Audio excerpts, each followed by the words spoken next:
Hello साथियों, नमस्कार। मैं नितिन शर्मा एक बार फिर से आप सभी का स्वागत करता हूं आपके अपने परिवार रोजगार विद अंकित के इस डिफेंस चैनल पर। साथियों, उम्मीद ये करता हूं सभी साथी एकदम स्वस्थ होंगे, कुशल मंगल होंगे, अपना और अपने परिवार का बहुत ही अच्छे तरीके से ख्याल रख रहे होंगे। कैसे हैं आप सभी, एक बार सभी साथी बताइएगा। उम्मीद ये करता हूं सभी साथी स्वस्थ होंगे, कुशल मंगल होंगे, अपना और अपने परिवार का बहुत ही अच्छे तरीके से ख्याल रख रहे होंगे। साथियों, हमारे मन में एक तमन्ना ये रहती है कि हमारी ऐसे जॉब ना लगी तो हमारे पास में क्या ऑप्शन है, वैसे जॉब ना लगी तो हमारे पास में क्या ऑप्शन है। और कुछ साथियों का एक बचपन से ही सपना होता है, या तो इंडियन आर्मी या फिर कुछ नहीं। कि एक कहते हैं ना, जुनून होता है, एक जज्बा होता है, एक दीवानगी होती है, उन्हें कुछ नहीं दिखता। और मैंने ऐसे बहुत सारे धुरंधरों को देखा है जो सिर्फ जीते ही आर्मी के लिए हैं। उन्हें सिर्फ और सिर्फ क्या चाहिए? और वर्दी। क्या चाहिए बच्चे? और वर्दी। तो कितनी प्यारी दो लाइनें हैं, दो नहीं कहूं, तीन लाइनें हैं आपके लिए, लेकिन बहुत बड़ा संदेश देती है। कह रही कि पहन ली वर्दी मैंने, अब यही मेरी पहचान है। कि पहन ली वर्दी मैंने, अब यही मेरी पहचान है। ए गद्दारो, यह बेशक तुम्हें लगे कपड़ा। कि ए गद्दारो, यह बेशक तुम्हें लगे कपड़ा, लेकिन मेरे लिए यह है अब मेरा ईमान है। जी हाँ, एक बहुत ही इंफॉर्मेटिव वीडियो। आप लोगों के मन में तमन्ना रहती है कि सर, हमें इंडियन आर्मी तो ज्वाइन करना है, लेकिन इसे ज्वाइन करने के क्या क्या तरीके हो सकते हैं। कुछ साथी तो ये सुनकर पीछे हट जाते हैं। अच्छा, आर्मी, अच्छा अग्निवीर, अच्छा 4 साल, उसके बाद में बेरोजगार। नहीं बेटा, मैं आप सभी को बता दूं, भारत माता की सेवा करने के लिए यदि हमें एक दिन भी मिलता है बच्चे, हम सौभाग्यशाली हैं। जरा सोचो, हम इस दुनिया में क्यों हैं, हमारा ध्येय क्या है, हमारा लक्ष्य क्या है। तो हम भाग्यशाली हैं यदि हमें एक दिन भी मिलता है। लेकिन मैं आज आपको सारे तरीके बता दूंगा जिससे आप इंडियन आर्मी में एंट्री कर सकते हैं, जिससे आप भारत माता की सेवा कर सकते हैं, अपने देश की सेवा कर सकते हैं, अपने परिवार को प्राउड फील करा सकते हैं।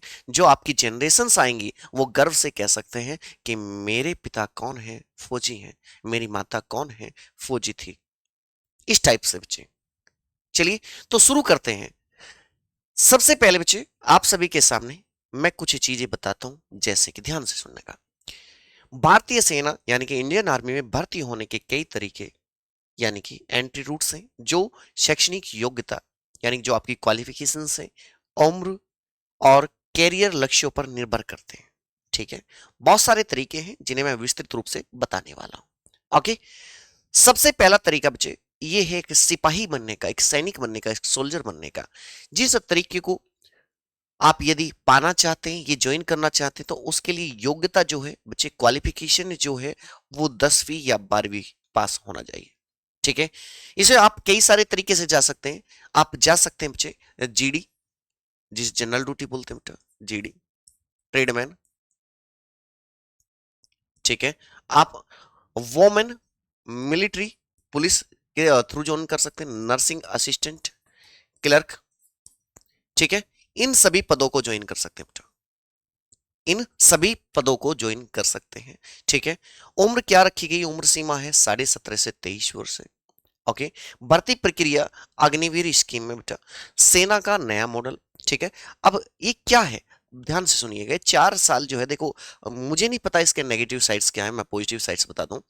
यहां से कुछ ना कहूं तो मैं कह सकता हूं कि ज्यादा से ज्यादा लोगों को है ना, मैं कह सकता हूं कि ट्रेनिंग मिलेगी, भारत माता की सेवा करने का मौका मिलेगा। मैं पॉजिटिव साइड पे ज्यादा काम करता हूं, नेगेटिव साइड पे काम नहीं करता।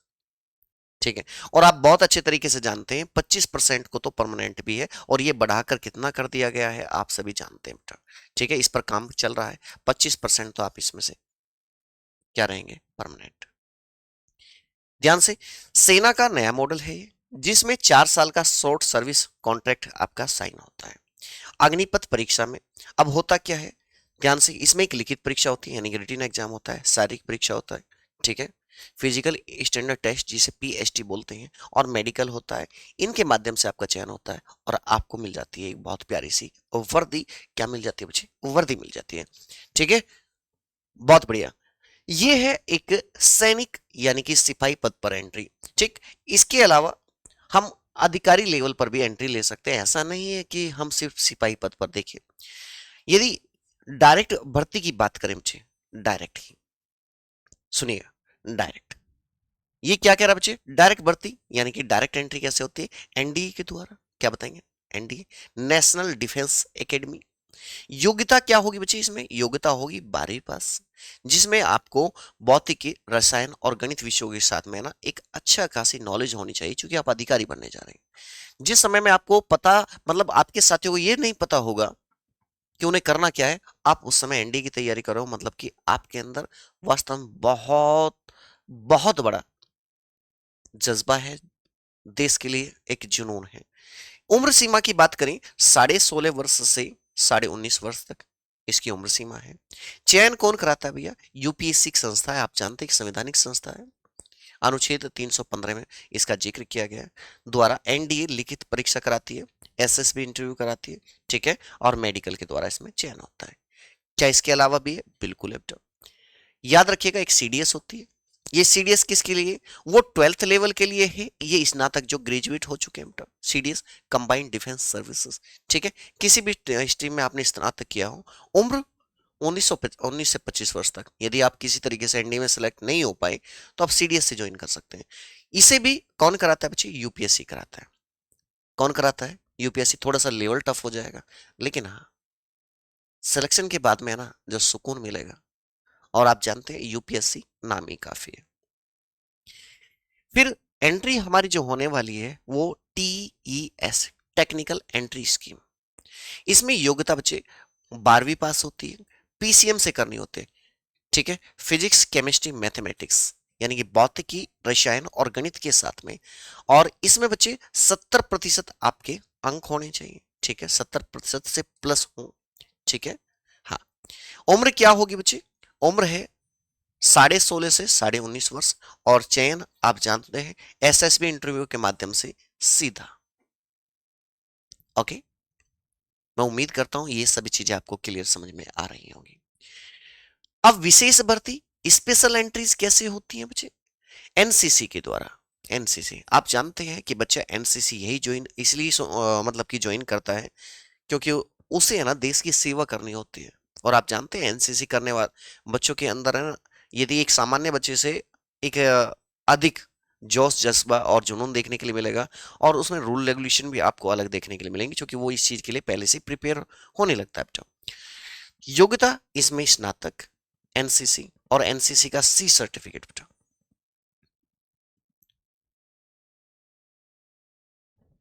यहीं पर बच्चे 19 से 25 वर्ष से क्या होगी, यहाँ उम्र सीमा होगी, और चयन जो होगा एसएसबी इंटरव्यू, ठीक है, यानी कि इसमें बिना लिखित परीक्षा के द्वारा आपका क्या हो जाएगा, चयन हो जाएगा, ठीक है। इसके अलावा जेएजी यानी जज एडवोकेट जनरल, मैं कह रहा हूं कि आपको आर्मी का रुतबा भी चाहिए और शोहरत भी चाहिए, और मैं कह रहा हूं कि इससे बेहतरीन पद नहीं हो सकता आर्मी में, हो ही नहीं सकता। इस पद की किसी पद से तुलना नहीं कर सकते आप। योग्यता क्या होगा, कानून में डिग्री, जैसे कि एलएलबी, ठीक है भैया, क्या बताएंगे, एलएलबी। और आपके पास में बार काउंसिल का पंजीकरण होना चाहिए, और उम्र होनी चाहिए 21 से 27 वर्ष।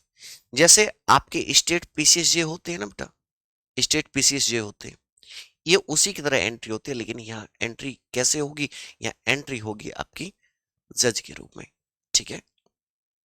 आगे बढ़ जाइए, टीजीसी यानी टेक्निकल ग्रेजुएट कोर्स। योग्यता इंजीनियरिंग स्नातक। जिन साथियों ने, ठीक है, बीटेक या फिर आपके इंजीनियरिंग से संबंधित आपने डिग्री की है बच्चे, तो यहां आपकी एंट्री हो जाएगी, ठीक है, टीजीसी के पद पर, और उम्र यहां होगी 20 से 27 वर्ष बेटा। एक ये एंट्री ये है। क्या और भी है, बिल्कुल है, देखिएगा, एसएससी शॉर्ट सर्विस कमीशन। इसमें योग्यता बच्चे क्या होगी, स्नातक होती है।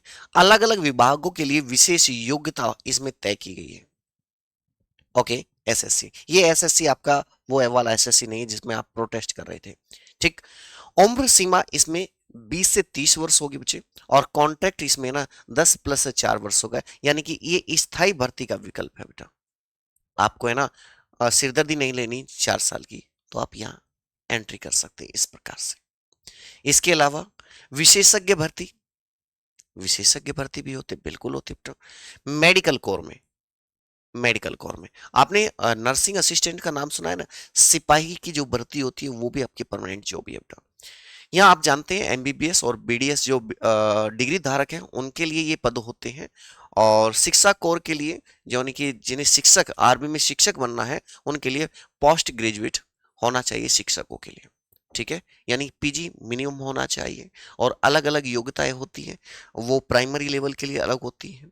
ठीक है, और जूनियर के लिए अलग होती है, और अपर लेवल के लिए अलग अलग योग्यताएं होती हैं बच्चे। आप यहाँ से विशेषज्ञ भर्ती भी, और मैं कह रहा हूँ कि ये वो पद हैं किस्मत वालों को मिलते हैं। और मैं कह सकता हूँ आप मिनिमम 10th 12th करिए, और अपर लेवल आपने जो भी किया हुआ है, और आपका सपना है आर्मी को ज्वाइन करना, तो भैया ये सब आपके लिए। इसके अलावा क्या अन्य रास्ते हैं? बिल्कुल। देखिए अन्य रास्ते कौन से हैं? युद्ध स्नातक, ठीक है, सेना मेडल धारक जो हैं, सेना में सेवारत सैनिकों के लिए ये डायरेक्ट एंट्री भी है। ठीक है, परिवार के सदस्य, आपने देखा होगा कुछ साथी कहते हैं ना कि भैया मेरा लोग तो रिलेशन है, मैं तो रिलेशन से भर्ती हो जाऊंगा। ठीक है, ये उनके लिए परिवार के जो सदस्य हैं। ठीक है, कुछ पदों पर कोटा उपलब्ध है। राष्ट्रीय सुरक्षा गार्ड यानी कि एनएसजी, अन्य विशेष बल में अनुभवी सैनिकों के लिए भी भर्ती होती है बच्चे। ओके, इसके अलावा ठीक आपके संज्ञान में कुछ ऐसा है जो मुझसे छूट गया है, जो मैं बता ना सका हूं, ठीक है, तो आपका सुझाव बिल्कुल सादर आमंत्रित है। इसके अलावा जो भी आपके डाउट हैं तो आप कमेंट बॉक्स में मुझसे पूछ सकते हैं। ठीक है, मैं उन सभी का रिप्लाई करूंगा। और आपके पास में इतने सारे मैंने रास्ते बताए हैं, और उम्मीद करता हूं यदि आपने कोई सपना सजोया है आर्मी ज्वाइन करने का, तो कोई ना कोई रास्ता आपके जरूर काम आने वाला है। और मैं ये उम्मीद करता हूं, ये बहुत सारे लोगों का डाउट था, इस डाउट को मैंने सोल्व किया होगा, ये भी मैं उम्मीद करके बैठा हूं। ठीक है साथियों, तो फिर मिलेंगे हम लोग ऐसे ही इंफॉर्मेटिव वीडियो के साथ में। तब तक के लिए tata bye bye, Ram Ram, जय हिंद, जय भारत बच्चे।